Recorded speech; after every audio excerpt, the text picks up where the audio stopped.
I mean, if you think about it and you imagine money, and so anybody listening to this now and you say, okay, draw me a mental picture of money, people still generally think of notes and coins or even gold, whereas of course 98% of money in circulation in Britain today, and I think the figure is very similar in Germany or even higher in a country like Sweden. The vast majority of money in circulation doesn't take the form of notes and coins, it takes the form of claims made through the banking system and often mediated by plastic cards of one form or another. So once you start thinking of money in more abstract terms and you start thinking it's not just notes and coins, it's actually just a series of claims, then you begin to understand that money has a kind of dynamic quality, and it's more like a verb than a noun actually. That money is actually just a series of claims that move between people.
This sort of weather, cloudy but light, appreciate the sun is out there somewhere. I would at home be able to run my washing machine of the power that you get off the roof at this time.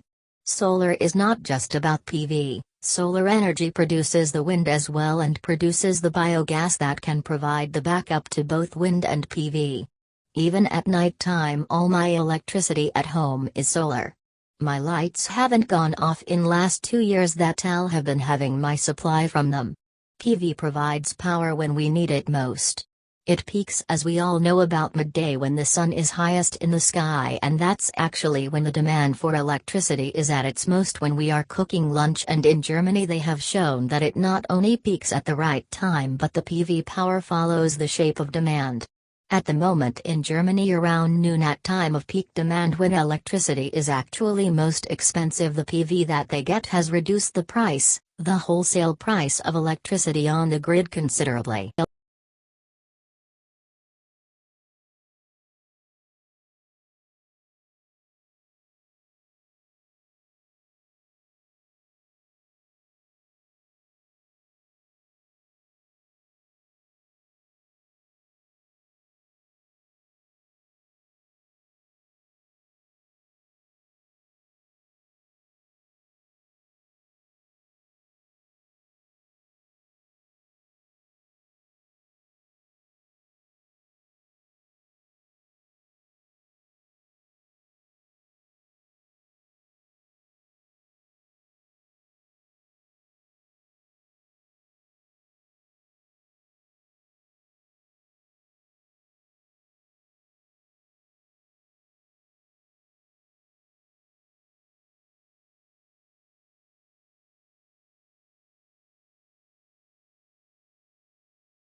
So we walked up to north side of the square. What is it in particular that takes your interest here?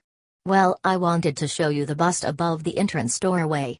This is where the students of the Courtauld Institute of Arts come, and on the other side of course visitors to the Courtauld Gallery will go in there, and I'm guessing they don't look up to see this interesting bust. You probably can't recognize who it is supposed to be. No idea actually. Well, it is the great English scientist Isaac Newton. The reason that he is here is because this part of Somerset House, which is called the Strand Block, when it was built from the 1770s through to the 1790s, it was purpose-built to be the home of three learned societies. They were the Royal Society, the Society of Antiquaries, so they were essentially historians, and the Royal Academy of Arts, which was just a very new organization, just a few years old at the time, which looked after architecture, sculpture and painting. The Royal Society were housed on this side, and that's why they chose Isaac Newton, who had been dead for about 50 years by then.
I'm going to talk about a train that exemplifies the rise and fall of passenger trains in the United States, the 20th Century Limited. Let me go back just a bit. In 1893, a special train was established to take people from New York to an exposition in Chicago. It was so successful that regular service was then set up between these cities. The inaugural trip of the 20th Century Limited was made in 1902. The train was different from what anyone had ever seen before. It was pulled by a steam engine and had 5 cars, 2 sleepers, a dining car, an observation car, and a baggage car, which, believe it or not, contained a library. The 42 passengers the train could carry were waited on by a large staff.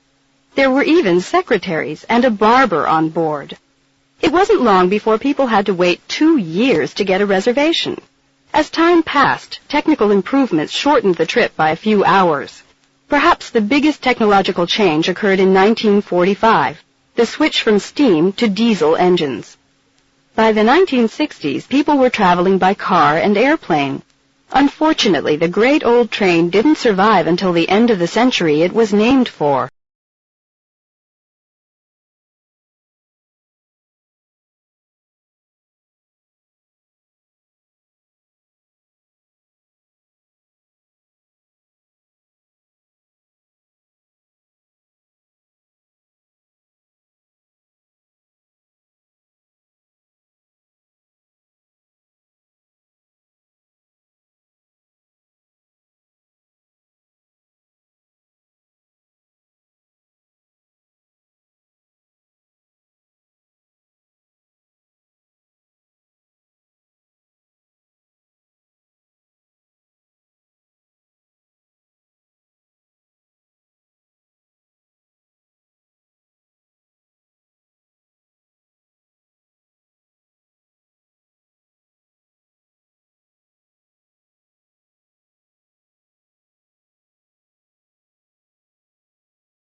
The winds of a tornado are the most violent and destructive ones on Earth. Any of you who have seen one knows very well how frightening and powerful they are. What's interesting about them is that scientists don't actually know exactly why tornadoes occur. We do know, however, what happens when tornadoes are formed.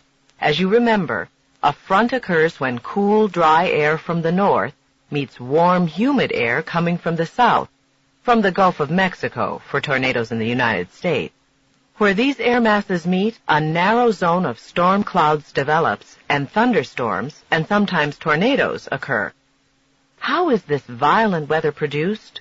Well, a mass of warm, humid air rises very rapidly. As it rises, more warm air rushes in to replace it.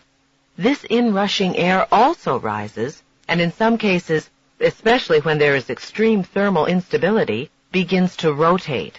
When this happens, the rotating air forms a tornado. Even if you've seen tornadoes only in movies, you know that they can demolish buildings in seconds. This is possible because when a tornado passes over a house, it sucks up air from around the house, and so the air pressure outside the house drops rapidly. Inside, pressure remains the same. So air pressure inside is greater than air pressure outside. The result is that the building explodes outward. Next, we'll talk a little bit about how new technological developments are being used to try to predict tornadoes.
Okay, as you look at this next exhibit, you'll notice something quite common, an ordinary bar of soap. Now, soap has been around a long time. In fact, the ancient Phoenicians produced soap as a substance for washing the body way back in 600 BC. They made it by blending goat's fat with wood ash. The Phoenicians, as you may know, regularly traded along the Mediterranean, and they were the ones who introduced soap to the Greeks and Romans. Now, soap was not something welcomed by all countries. In fact, during the superstitious Middle Ages, many people were afraid to bathe their whole body too frequently. They thought it could be dangerous for their health, that it could even kill them. And even after the production of soap became common in some European countries in the 11th and 12th centuries, even then some people in the heart of Europe refused to use it. You'll find it interesting that when a duchess was given a box of soap as a present in 1549, she was so insulted that she had the gift-giver thrown off her estate. But by the 19th century, the attitude towards soap had changed drastically. In some regions of Europe, the tax on soap was so high that people secretly made their own. A baron went so far as to suggest that the wealth of a nation could be judged according to the amount of soap it used. Now, if you turn your attention to the next exhibit, you can see how soap is manufactured today.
There are many definitions of what the economic globalization is, but an important aspect of most is that it involves reducing or removing the barriers limiting the free movement of business, trade, exports and imports, investment and even labor across national borders.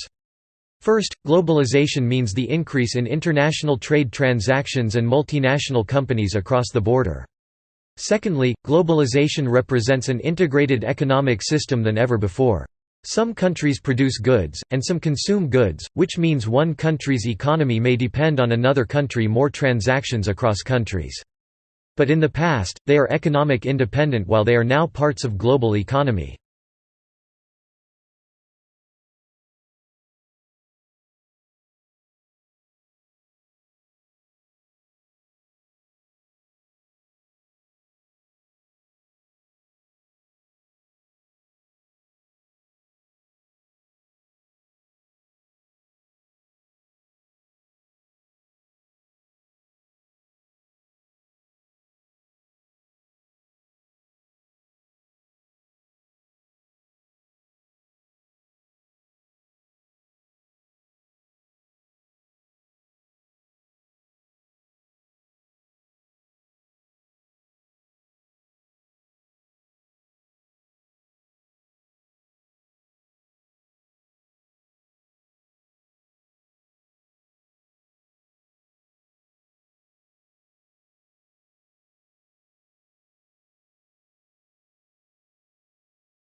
I don't know why that was taught in medical school, but it was considered to be a fat-soluble vitamin and therefore stored in the body, and it would act for a long period of time and it would build up and you get into trouble. But now, in recent years, when we've had the technology to measure fat content of vitamin D, we find there's not much there. And the reason there's not much there is there's not much coming into the diet, or we are avoiding sun. So we have less vitamin D, and therefore our fat tissue does too. It's not stored up there in high concentrations. You don't begin to store vitamin D in fat until you begin to build it up in the serum, and that doesn't occur until you already have relatively high 25-hydroxy D values. Now, it's at this point you begin to accumulate fat. If you were out here, you'd probably have a very healthy fat concentration of D, but not very many people are out there. These are studies that were done under controlled circumstances where we can control how much was coming in and what the concentrations were under the circumstances. But the one thing students seem to recall is that fat-soluble vitamins can produce intoxication, therefore you have to be careful.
The amount of money drug companies spend on TV ads has doubled in recent years.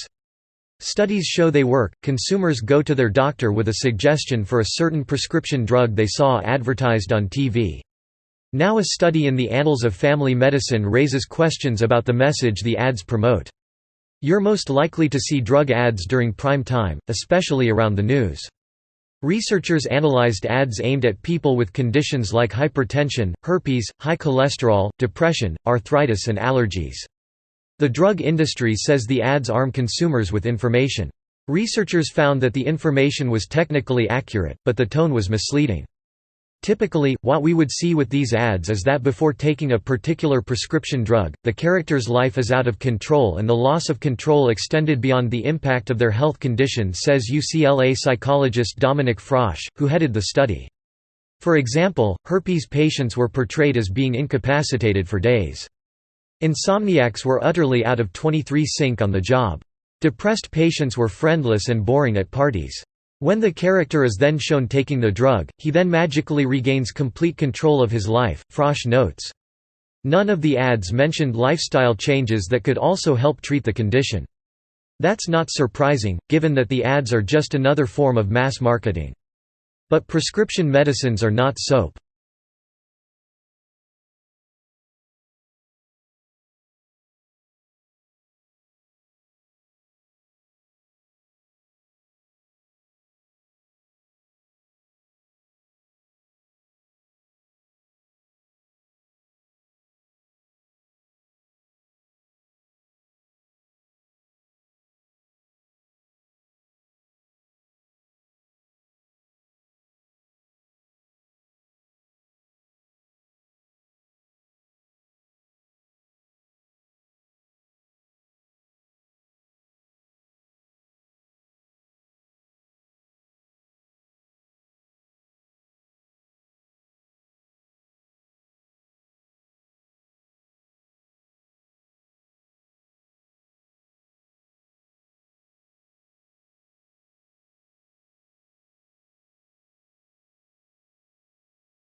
Before we consider international environmental law and climate change, we need to consider domestic legislation, as it is within the sovereign states that international law is put into practice.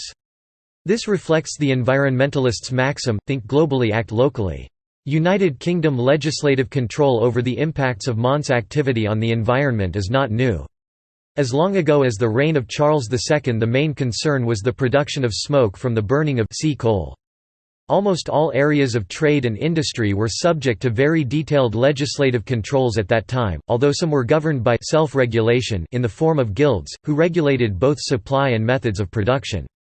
However, the measures implemented were mostly ineffective because then, as now, the specifying of legal duties and standards without providing any appropriate enforcement merely indicated good intentions but were of little practical effect. The next stage was prompted by the Industrial Revolution with the urbanization of society and its profound effects on the environment. Local industrialists used the Adam Smith model to maximize their economic benefit, but this was to the detriment of the local environment with the operation of Gresham's law, that is, the bad drives out the good. Those industrialists who were concerned for either the health of their employees or the local environment faced higher costs than their competitors. The result was the need for increasingly comprehensive statutory controls on the discharge of pollutants into various receiving media.